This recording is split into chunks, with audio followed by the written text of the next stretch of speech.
reason I'm making this video is because I was looking for a video like this on YouTube and I couldn't find one. I have a 65 Chevy Impala Super Sport. It's originally 283, it's still a 283. And I bought the Classic Auto Air aftermarket air conditioning system for it. This car is originally not an air conditioned car, so they sell kits that are specifically made for these cars that use the original controls. And I wanted to make a video as I go along. Maybe it could help somebody else out.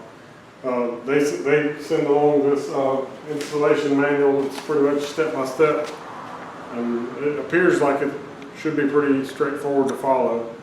I guess we'll find out as we go. One of the first things it tells you to do is to lay your parts out and make sure that you have all your parts, and I've already done that, as you can see there. And I've got the glove box out, and they said to discard it. I probably will keep it until I'm sure that I don't need it anymore. And then the next step we have is to drain the radiator and disconnect and remove the battery and battery box and retain original hardware. So that's where I'm going to move on to now. Now that the glove box is removed, you can access the heater box area very easily.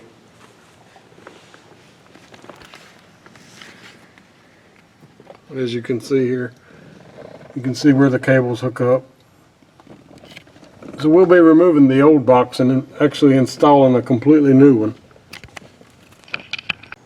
The next step we have is to drain the radiator. My car sits a little low for the pan that I'm going to use, so I'm going to jack it up just a little bit with my floor jack.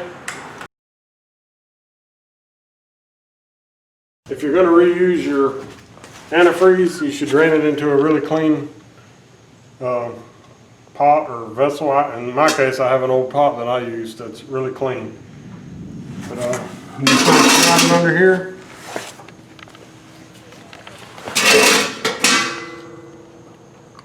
I'm going to have to get a pair of pliers. My petcock valve is a little tight.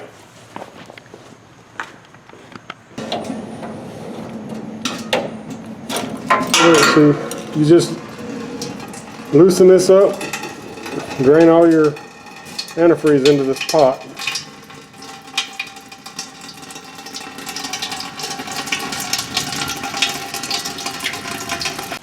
Alright, so as we're draining the coolant from the radiator, it also says to remove the battery and the battery box. In this case, the battery tray that holds the battery. I've already removed the battery. If you look here, there are 3 bolts that hold the battery tray in. They're 1/2-inch Fender bolts. I'm going to remove these 2, and the other one has to be removed from the inside of the fender well. And so I'm using my cordless impact.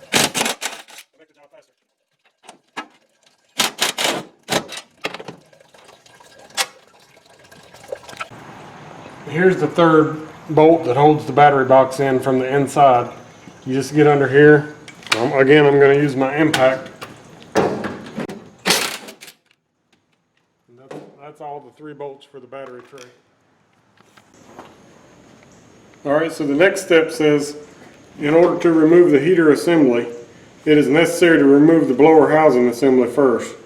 It says, carefully lift the vehicle and place the support stands under the center of the vehicle as shown. So we're going to lift it up and put this side on jack stands because the wheel's going to come off in order to lower the fender well from the inside. Alright, so I'm lifting the car on this side, and I'm just going to lift it high enough to remove the tire, and I'm going to put a jack stand under there.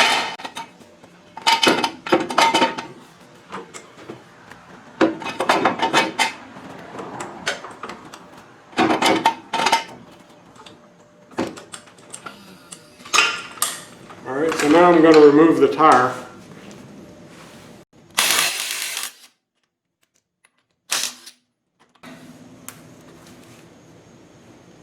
Alright, so now we have access to the inner fender well.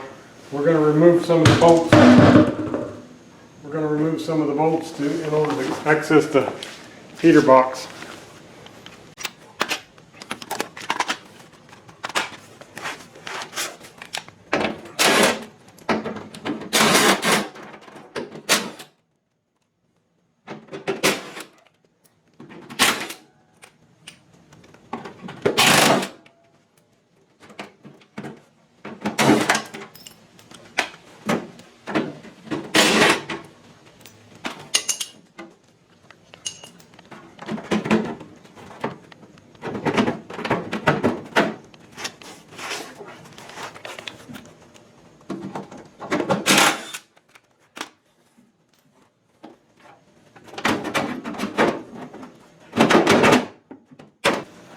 In order to access these front inner fender bolts, I had to change over to a ratchet and some wrenches. They're a little harder to get to.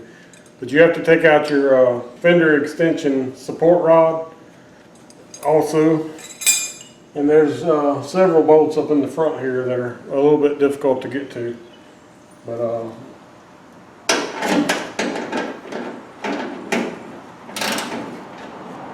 that should be the last of them once I get these out.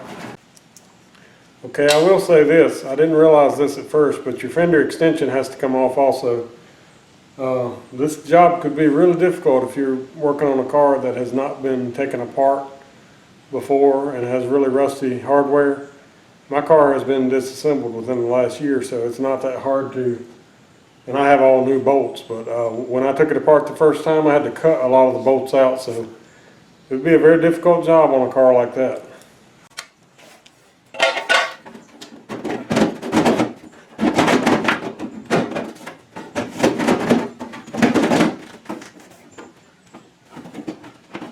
Alright, so I was able to get mine down enough to reach up in here and do what I need to do. Okay, so the reason they had us to take the fender well out is so we could access these bolts that are around the heater box. But there's some bolts, there's a bolt on top and a bolt on the bottom that you can't access when the fender's in place. And as you can see, there's all the other bolts that we're going to be taking loose. Okay, so our next step is we're going to remove the blower housing, and there's 7 bolts around it according to the instructions. We're going to remove all 7 of the bolts.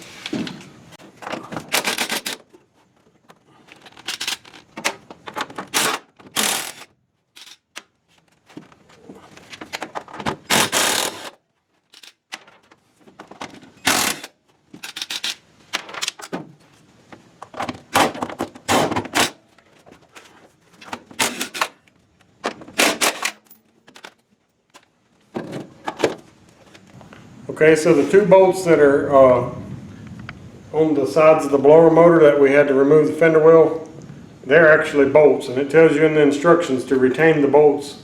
So we're going to use these again. I don't know if we're going to use the ones that were on the other side or not, but it specifically says to keep these 2 bolts. So now we've got all of our bolts loose, we'll be removing the housing. Alright, so in my case I had to pry mine off. I had some automotive seam sealer around the box that I had put on there myself. Most of the time, if they've been on there a long time, they're not as hard to get off. I had to pry it off, and I had to disconnect the wire to the blower from this terminal here. And now we've got the box off. Okay, the next step is to attach this block-off plate where the fan was under the hood hinge. It's in the inside of the fender under where the hood hinge is at.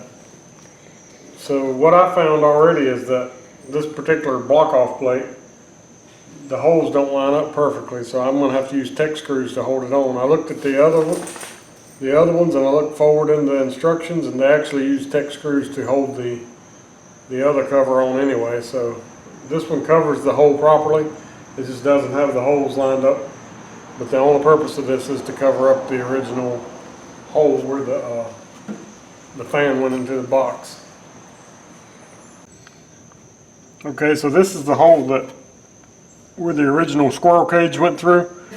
We're covering that up with this cover, and that's what I was saying. This I'm going to put one of the original bolts in, and I'm going to use a Tech screw on the other one, or self-tapping screw. And that will work just fine for the purpose of covering this hole up. That's all we're doing with this.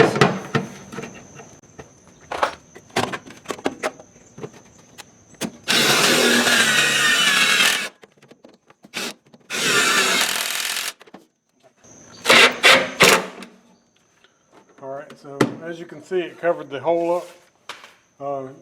You just got to make sure not to tighten these too tight because they're plastic and you could break them. But that's just to keep the wind from going in, because this hole is no longer used. They do all the rest of the installation through the other hole here.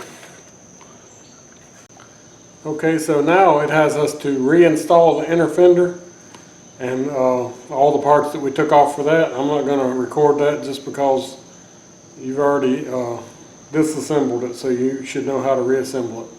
Just put it back together the way you took it apart. Also, it says put your wheel back on and lower the car back on the ground. Remove the jack stands. Okay, I got the inner fender well back on. I got the car sitting back on the ground. Got the tire back on. The next step, it said, was to remove the resistor wires and remove the heater box from the inside. But what it did not say is that it needs the heater hoses removed before you can do that. So you got the two heater hoses that go into the heater core. I'm going to go ahead and remove those, and then I can move to the inside and do the part that's on the inside.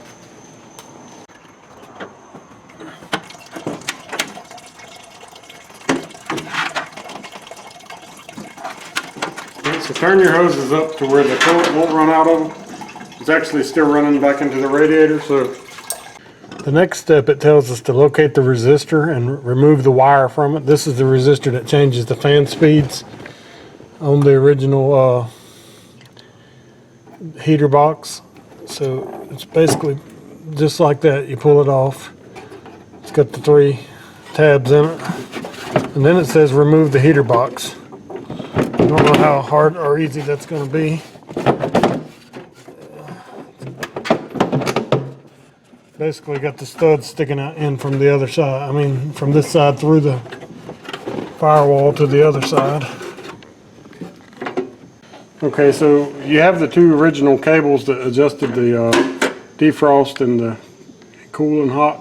You have to remove, and they have 5/16 head bolts on them, so you can use a 5/16 nut driver to remove them.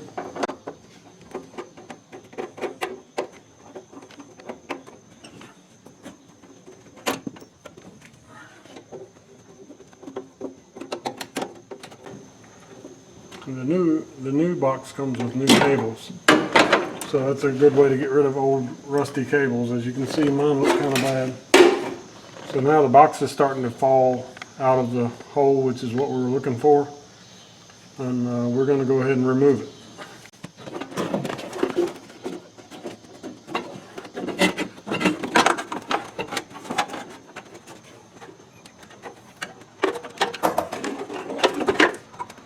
Okay, so there's a third cable that's hooked to the end. I did not loosen it, so it's a good idea to go ahead and loosen it before you try to pull it down.